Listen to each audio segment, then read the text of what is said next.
جو اس کے دل پر اپنے نقش چھوڑ کر نہ جانے کہاں غائب ہو چکا تھا، اس بات سے انجان کہ یہ سامنے بیٹھا شخص وہی نقاب پوش تھا جس کا خیال وہ ایک لمحے کے لیے بھی اپنے دل و دماغ سے نہیں جھٹک پائی تھی۔ یہ شادی جس طرح اچانک طے پائی ہے، میں جانتا ہوں میری طرح آپ کے لیے بھی اس رشتے کو اتنی جلدی سمجھ پانا اور اس کی شروعات کرنا بہت مشکل ہے۔ اس لیے میں اپنی ساتھ آپ کو بھی وقت دینا چاہتا ہوں تاکہ جب ہم اس رشتے کی شروعات کریں تو دونوں کے دل پوری طرح سے رضامند ہوں اور کسی قسم کی مجبوری یا زبردستی ہمارے بیچ نہ ہو۔ وہبان کے الفاظ کے ساتھ ساتھ انشا کو اپنے اوپر سے ایک بھاری بوجھ سرکتا محسوس ہو رہا تھا۔ اسے بالکل بھی اندازہ نہیں تھا کہ سامنے بیٹھا شخص اتنا اچھا بھی ہو سکتا تھا۔ اس کے چہرے پر پھیلتے سکون بھرے تاثرات دیکھ کر وہبان نے نگاہوں کا زاویہ بدل لیا تھا۔ اسے کب کہاں اپنے اعصاب کو کنٹرول میں رکھنا تھا وہ اچھی طرح جانتا تھا۔ آپ چینج کر سکتی ہیں۔ وہبان اس کی آخری مشکل بھی آسان کرتا اس کے پاس سے اٹھ گیا تھا، جبکہ اس کے اٹھتے ہی انشا نے مشکوک نظروں سے اس کی جانب دیکھا تھا۔ یہ شخص واقعی اتنا اچھا ہے یا صرف میرے سامنے بن رہا ہے؟ انشا کو بالکل بھی یقین نہیں آ رہا تھا۔ اسے یہ شخص بہت عجیب سا لگا تھا جو اس کے بے پناہ حسن سے بھی بالکل متاثر نہیں ہوا تھا، بلکہ پوری ملکیت رکھنے کے بعد بھی زیادہ دیر اس کی جانب دیکھنا بھی گوارا نہیں کیا تھا۔ کیا پتہ کسی اور لڑکی کو پسند کرتا ہو اور گھر والوں نے زبردستی مجھ سے شادی کر دی۔ ویسے ہی کسی کی زبردستی میں آنے والا لگتا تو نہیں ہے۔ انشا الٹے سیدھے اندازے لگاتی بیڈ سے اٹھ گئی تھی، مگر کنکھیوں سے صوفے پر موبائل میں مصروف وہبان کو ہی گھورے جا رہی تھی۔ اسے ایسا شخص مل جانے پر خوش ہونا چاہیے تھا جس شخص کا اس میں کوئی انٹرسٹ نہیں تھا، مگر وہ خوش ہونے کے بجائے الجھنوں میں ہی گھری جا رہی تھی۔ بظاہر موبائل پر مصروف وہبان اس کی ایک ایک حرکت پر نظر رکھے ہوئے تھا۔ وہ جانتا تھا یہ لڑکی کوئی عام لڑکی نہیں تھی، اسے ہینڈل کرنا آسان کام نہیں تھا۔ بخار کی شدت بڑھ جانے کی وجہ سے آصفا پر پوری طرح غنودگی چھائی ہوئی تھی۔ حناد اسے اسی طرح باہوں میں اٹھائے اپنے محل میں لے آیا تھا۔ آصفا کو اپنے ہی بیڈ پر لٹاتے اس نے فوراً ڈاکٹر کو بلوایا تھا۔ سر، مسلسل ذہنی دباؤ کا شکار ہونے اور کسی بڑے صدمے کی وجہ سے ان کی طبیعت بگڑ گئی ہے۔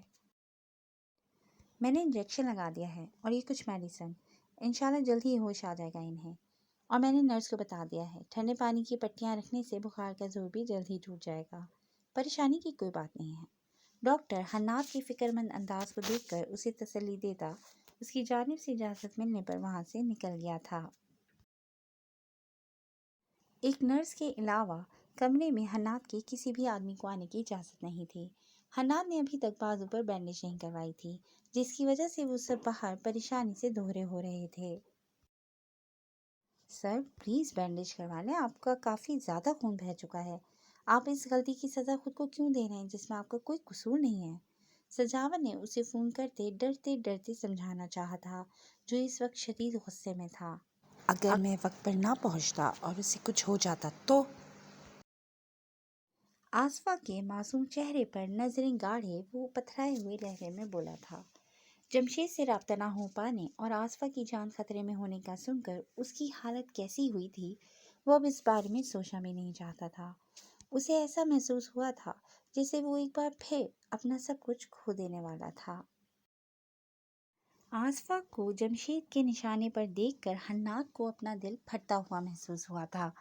یہ لڑکی اتنے کم وقت میں اس کے لیے اتنی اہم ہو چکی تھی، اس کا ادراک حناد کو ان گزرے لمحوں میں بہت اچھے سے ہو گیا تھا۔ اتنا عرصہ احساس و جذبات سے عاری رہنے کے بعد آج اسے احساس ہوا تھا کہ وہ بھی اپنے سینے میں دل جیسی کوئی شے رکھتا تھا۔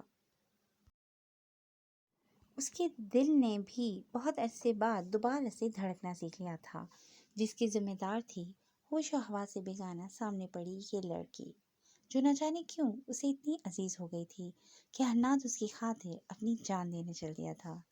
Sir please.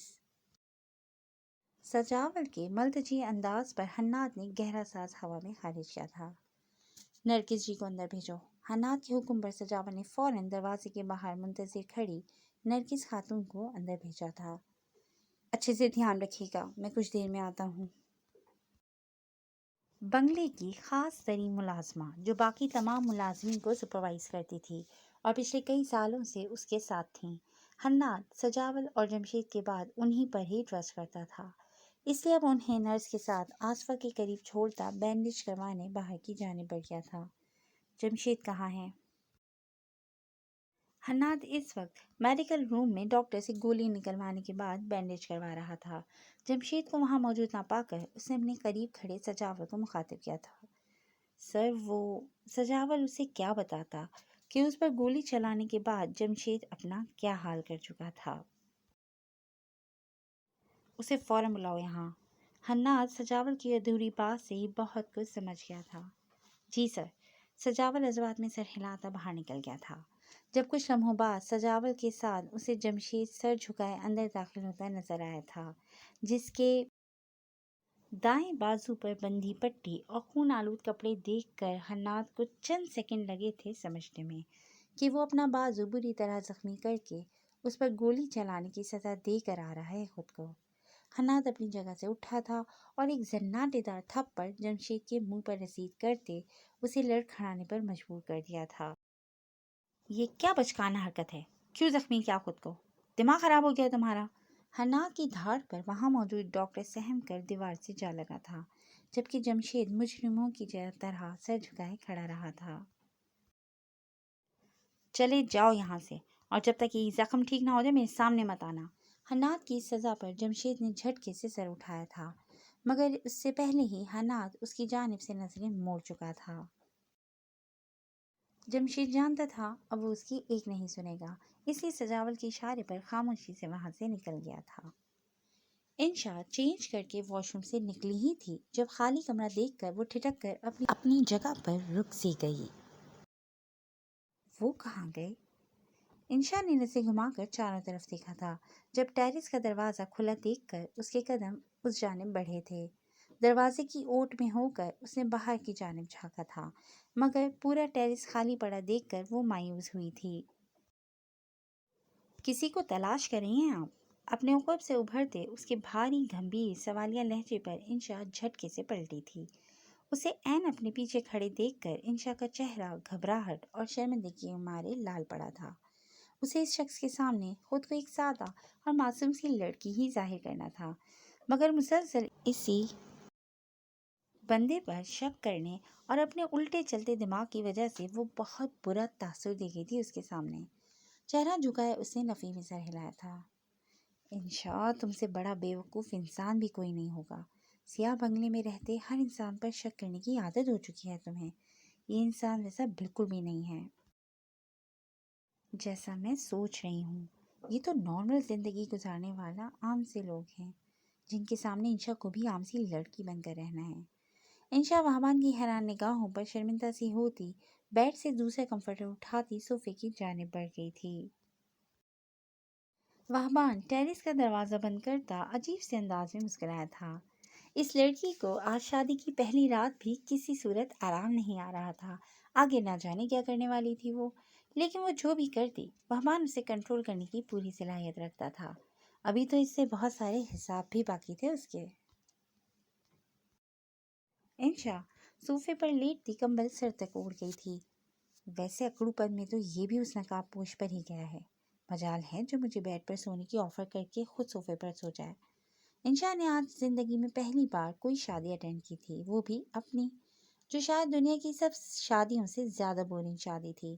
اس سے بھی کہیں زیادہ بورنگ ان دونوں کی سہاگ رات تھی، جس میں دونوں ہی ایک دوسرے کی جاسوسی میں لگے ایک دوسرے کی حرکتوں پر نظر رکھے ہوئے تھے۔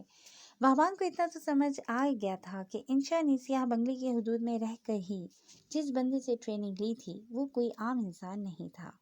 جس طرح اس نے انشا کو تربیت دی تھی وہ کوئی عام ٹرینر نہیں ہو سکتا تھا۔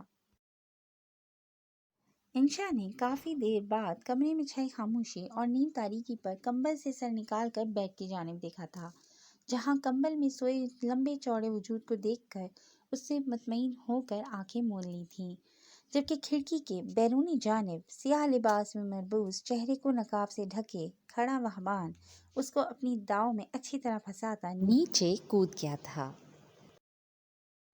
یہ کہاں ہوں میں؟ آصفہ ابھی کچھ دیر پہلے ہی ہوش میں لوٹی تھی۔ حواس بیدار ہوتے ہی اس کی نظر بیڈ کے قریب کھڑی ملازمہ اور نرس پر پڑی تھی۔ بی بی آپ لیٹ ہی رہیں، آپ کی طبیعت ٹھیک نہیں ہے۔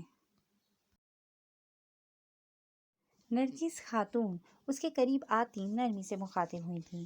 آہستہ آہستہ حواس بیدار ہوتے آصفہ کی نظروں کے سامنے اپنے بے ہوش ہونے سے پہلے کے منظر گھوم گئے تھے۔ اس پر کسی نے گولی چلائی تھی، مگر حناد محتشم کے بیچ میں آ جانے کی وجہ سے گولی اس کے کندھے میں پیوست ہو گئی تھی۔ اس شخص نے بیچ میں آ کر آصفہ کی جان بچائی تھی۔ یہ خیال دماغ میں آتے ہی آصفہ شوق کی کیفیت میں کتنی ہی دیر بیڈ کی سطح کو گھورے گئی تھی۔ وہ بے رحم شخص بھلا اس پر اتنا مہربان کیوں کر ہوا تھا، جو اسے تکلیف دینے کے مواقع ڈھونڈتا رہتا تھا۔ وہ اس کی تکلیف خود پر لے گیا تھا۔ نہیں، ایسا کیسے ہو سکتا ہے؟ کہیں میں نے کوئی خواب تو نہیں دیکھا؟ ہاں، ضرور ایسا ہی ہوا ہوگا۔ حناد محتشم میری خاطر اپنے خون کا ایک قطرہ بھی نہ بہائے، گولی کھانا تو بہت دور کی بات ہے۔ آصفہ اپنے دل کو کافی حد تک مطمئن کرتی ان دونوں کی جانب متوجہ ہوئی تھی، جو اس کے سامنے ایسے سر جھکائے کھڑی تھیں جیسے ان سے کوئی بہت بڑا گناہ سرزد ہو گیا ہو۔ یہ عالی شان کمرہ کسی ہاسپٹل کا کمرہ تو نہیں لگ رہا؟ پلیز کیا آپ لوگ مجھے بتائیں گے کہ مجھے یہاں کون لایا ہے؟ آصفہ ان کے روکنے کے باوجود کمبل ہٹاتی بیڈ سے نیچے اتر آئی تھی۔ ایسا کرتے اس کا سر بہت بری طرح چکرایا تھا۔ بی بی جی پلیز آپ لیٹی رہیں، آپ کی طبیعت ٹھیک نہیں ہے۔ نرگس خاتون نے ملتجی لہجے میں اسے واپس بیڈ پر بیٹھنے کا اشارہ کیا تھا۔ جب اسی لمحے آصفہ کی نظر دائیں جانب لگی حناد محتشم کی دیوار گیر تصویر پر پڑی تھی۔ تو اس کا مطلب وہ سب سچ تھا؟